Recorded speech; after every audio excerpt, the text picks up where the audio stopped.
أشرقت نفسي بنور. Assalamu alaikum, everyone. Ramadan Mubarak. And to everybody else who doesn't celebrate Ramadan, hello, and thank you for being here. So Muslims have this holy month where we have to fast for the entire month. It's also a month where we're supposed to. So fasting involves not eating or drinking anything from sunrise to sunset. How wonderful is the hidden sweetness in this emptiness of the stomach. The human being is resolute, neither more nor less. Thus, when, for instance, the belly of the lute is filled, no note comes from that full lute, neither high nor low. But it also involves a good amount of self control, which, as you can imagine, it doesn't just extend to food and drink. It also extends to things like being more patient, controlling your temper, being honest, things that we have to do at all times. But Ramadan is a time to remember and practice these things more mindfully. Ramadan is also a month where our holy book, the Book of Wisdom, the Quran, was revealed. It's a time where we seek forgiveness from God, and we ask for His mercy. So the 30 days of Ramadan are split into three different time periods, which are the theme of our event today. So the first 10 days are for mercy, where we seek, where, we come into Ramadan having been, carrying the baggage of the entire year with us, and we, seek God's mercy. And we look to practice that mercy ourselves as well towards others. So my name is Rafey Zuberi. I've been associated with Ravani for some time, like almost from the start. And this new subjects that we are now covering, I think they're very close to me. I'm sharing. I try to make a small presentation for my poetry today. What I'm trying to share is.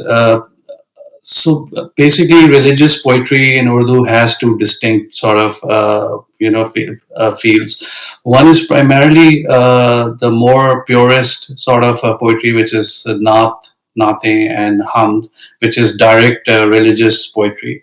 But then there is another set of poetry which is more into Sufi thought. And today I for this session I actually explored some Sufi poetry, got out some verses. I'm just reading more Sufi and more mystic type of poetry themes. Sufi poetry is different from the mainstream poetry, and I realize that some of us might not be as familiar. So I've tried to explain some of the concepts these Sufi poets have covered in their poetry. So I'm going to share my screen now. Right. At any point in time, if you're not seeing the screen or you're not listening to me properly, please tell me.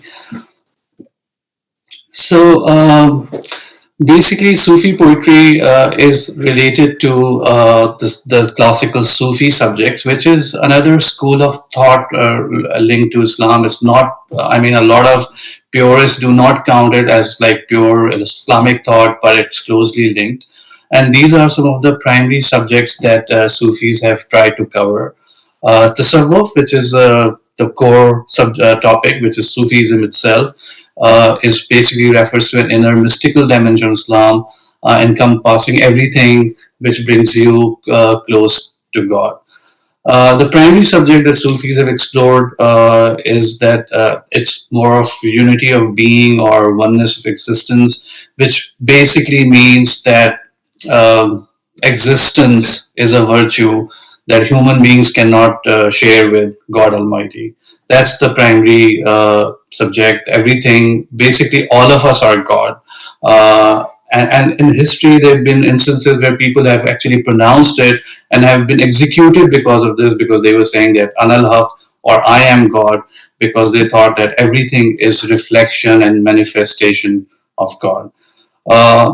On the other side, there's a counter thought, which is Vahdatul Shahud, which actually distinguishes between creation and creator, and says that no, everything is created by God Almighty, and we are just witness to it, and we are discovering and exploring it. So these are the primary subjects that Sufis have covered. There are mainstream classical poets who have written on Sufi topics, And then there are Sufis who have written in Urdu covering these topics. So I've tried to give examples of both these type of poets. These are some of the prominent names. You can read them. The one in yellow are the ones that I'm covering through some of their poetry today. Again, there are Sufis who have written in Urdu and many other languages, but then there are Urdu poets who have written on Sufi themes. So, I mean, first and foremost is my favorite. I mean, I think it's favorite for everyone. Mirza Ghalib is literally a timeless literary icon. He's widely regarded as one of the greatest poets coming out from this side of the world. He's revered and followed by millions of people, widely shared, and all with a very small book. Actually, if you see Ghalib's book, is just like maybe a 200-page booklet is all that he's written in Urdu. He's written more in Persian, but he's more famous for his Urdu poetry. And there are scholars who have put Ghalib in the same league as Shakespeare, Goethe, and Hafiz of that caliber. So Ghalib has widely written on Sufi topics, so much so that some people went up to the level of calling him a Sufi poet, which he was not, I guess, but I think he has recovered Sufi themes in a lot of his ghazals. So I'm just reading few verses of Ghalib, maybe just 5 or 6, and first I'll read the Urdu part and then I will read the translation. So the first one is जबकि तुझ बिन नहीं कोई मौजूद, जबकि तुझ बिन नहीं कोई मौजूद, फिर ये हंगामा ए खुदा क्या है? When none exist other than you alone, what is this tumult, O God, that is sown? Similarly, second one is दिल हर कतरा है साज़े अनल बहर, हम इसके हैं हमारा पूछना क्या? Each drop a note in ocean's refrain. We belong to its depth. Any need for our name? Then these are two other ones, which is one of his very, very famous ghazal. I picked two of those ones. उसे कौन देख सकता कि यगाना है वो यकता, जो दुई की बू भी होती तो कहीं दो चार होता. ये मसाइल तसव्वुफ ये तेरा बयान गालिब, तुझे हम वली समझते जो न बादा खार होता.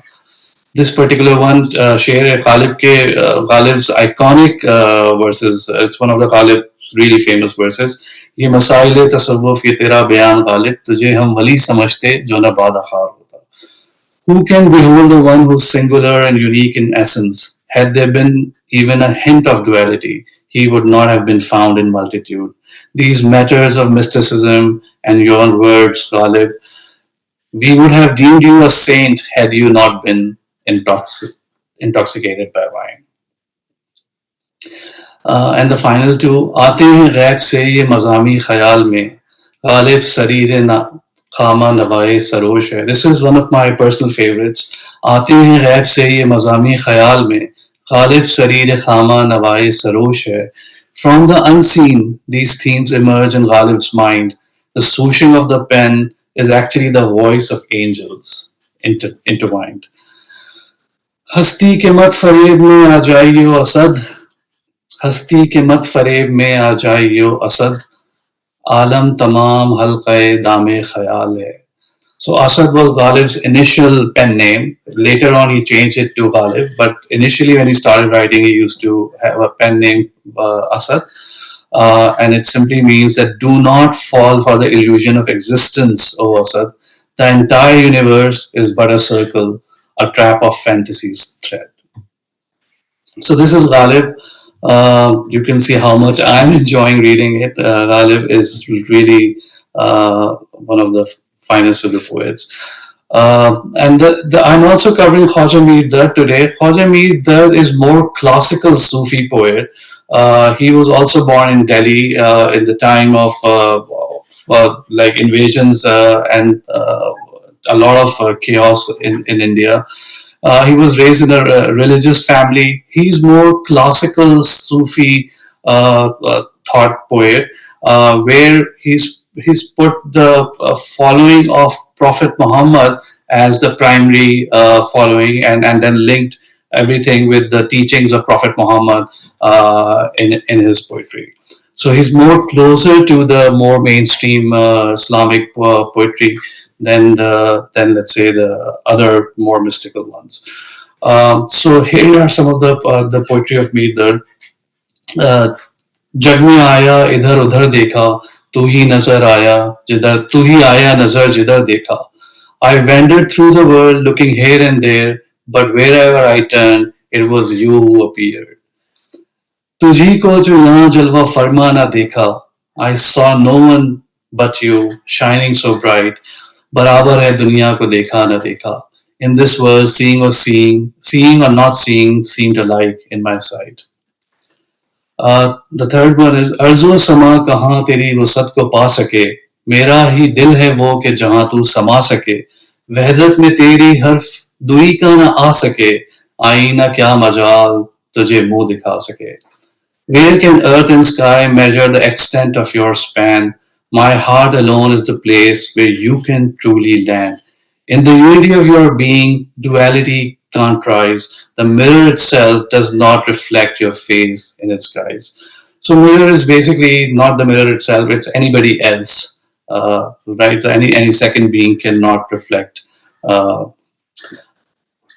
So the fourth one is Why Nadani. This is, before I read this share, this is one of my most favorite verses from the classical era, where it says that Why Nadani ke waqte marg ye sabit hua. Why Nadani ke waqte marg ye sabit hua. Khwab tha jo kuch ke dekha, jo suna afsana tha. Alas, the ignorance, for in death's final hour I see what I dreamt was but a vision. What I heard was a tale to be. I mean, this is Dard at his finest, really one of my most favorite verses from Dard. मिलाऊं किसकी आंखों से मैं अपनी चश्मे हैरा को आया जब हर जगह देखूं उसी के नाज़ पिन्ना को. Whose eyes can I seek to share my wonder so deep when everywhere I look I see his grace and the grace he keeps. I'm aware of time, so I will just read one more. Now, this is a different school of thought, which is Urdu poetry by Sufis. This is like not the poets writing Sufi poetry. This is Shah Niaz Barelvi was a Sufi originally, and then he wrote some Urdu poetry. And he was also in the same period of late 17th, early 18th century, and he belongs to a very famous school of Sufi thought, which is the Qadriya order. And then we were lucky that he wrote some Urdu poetry as well. So I'm reading one of his very famous ghazal, which is also sung by one of our very popular Sufi singer, which is Abda Parveen. And I'm reading that poem, which is one of my favorites as well. This is यार को हमने जा बजा देखा यार को हमने जा बजा देखा कहीं जाहिर कहीं छुपा देखा कहीं मुमकिन हुआ कहीं वाजिब कहीं फानी कहीं बका देखा सूरत गुल में खिलखिला के हंसा शक्ल बुलबुल में चहचहा देखा करके दावा कहीं अनल हक का बरसरे दार वो खिंचा देखा कहीं है बादशाह तख्त नशी कहीं कासा लिए गदा देखा. This is a very famous verse as well. कहीं है बादशाह तख्त नशी कहीं कासा लिए गदा देखा कहीं वो दर लिबास माशूका बरसरे नाज और अदा देखा कहीं आशिक न्यास की सूरत सीना बरियां और दिल जला देखा. I saw my beloved scattered everywhere, at times revealed, at times hidden with care. Where it seems possible, there he was deemed, where it was necessary, he was seen. In the form of a rose, he bloomed with a smile. As a nightingale, he sang, joyful for a while.